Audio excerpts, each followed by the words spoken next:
I wish the little black boy did something wrong.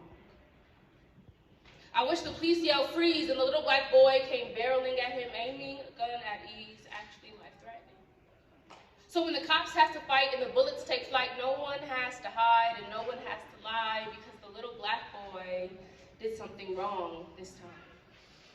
I wish the video of the incident leaked on Facebook and the whole world tuned in to get a better look and we could all collectively say, yeah, that's not right, but he had it coming all along because this time the little black boy did something wrong. I wish I could watch it on TV with my nephews and say, you see what he just did? That's something you should never do because it's easier to explain why he's laying dead in the street, bullet wounds still steaming from the lead and the heat. This is say no justice, no peace, or R.I.P. when the little black boy did nothing wrong. And it's easier to explain what's wrong and what's right, what's black and what's white than the in-between where gray lies. And it's easier to mourn the loss of someone. A mother burying her son when you can look at her and say, I am so sorry, Mama, but this time, your little black boy was wrong. Black Lives Matters. It's not a badge of honor. It's not a hate group, it's a message to our youth. It's a reminder saying you mean something in a world where if you go 10 miles over the speed limit, they might try and kill you. And I am so sick of saying, put the guns down, little black boys. The right to bear arms doesn't apply to you. And if your jeans are too baggy, or your voice is too loud, or you know your rights, or you live on the good side of town, or you live in the hood, or your job is too good, or your car is too nice, or your skin ain't light, or your money is too long, or your personality is too strong, be careful out there, because you might be gone, even if you're a little black boy who did nothing wrong. And in case you haven't noticed, we're still singing that same song. See, we've always been chosen when it was time for the killings the way you choose a tomato that's ripe for the picking. I thought targets were red. When did they become black? I thought the abuse of power was dead. When did it come back? And maybe it never left, but when did it get this bad? When did the allure of equality make us wave the white flag? We've always protested the killings. We marched when Dr. King had a dream. He preached a message of freedom, and we believed everything. We looked to the hills with hope of free and better days, but we didn't notice that we were still targets, just targets in different ways. They didn't kill us as much, but we were still like slaves.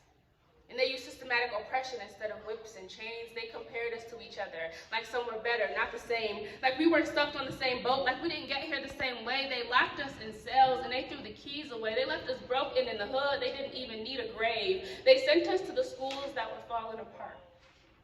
When we finally found our leaders, they stabbed us in the heart. They sicked their dogs on us. They hung us from trees. They made it very clear that we were never really free. You see, we drank from different fountains, success with different tools. We used the back door, we followed different rules. We were taught that we were different, and that different ain't right. That's why to this day, speaking proper is speaking white. But as our standards rose, their fears grew. They were stunned when we sat at that counter singing, "We shall not be moved." And they were afraid when Rosa Parks sat at the front of the bus, and when a white man wanted her seat, she refused to get up. They panicked when Malcolm X gathered a group of his brothers, when we policed the police and made life safer for each other, and when Angela Davis proclaimed, "We ain't scared no more," we gave the ones who wanted us afraid a new goal to reach for. They realized they couldn't kill our spirits. They couldn't kill our souls. They couldn't kill our minds. They couldn't kill our hope. So they targeted our black boys who did nothing wrong, and they killed them for wearing hoodies and playing with toy guns. They choked them for selling Lucy's, ignored the I can't breathes, and they didn't get in trouble. They seemed to walk away scot-free, but we can't let them get away with anything.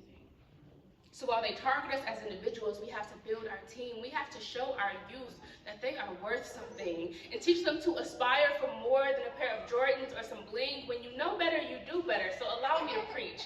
There is nothing we can't do. There is no goal beyond our reach. We are culture creators. Others want to be like us. Match our style, match our swag, and it's still not cool enough. They will try to keep us down, and they will continue to be mad. So let us be great. Ignore the hate. As a matter of fact, they should target that. Thank you.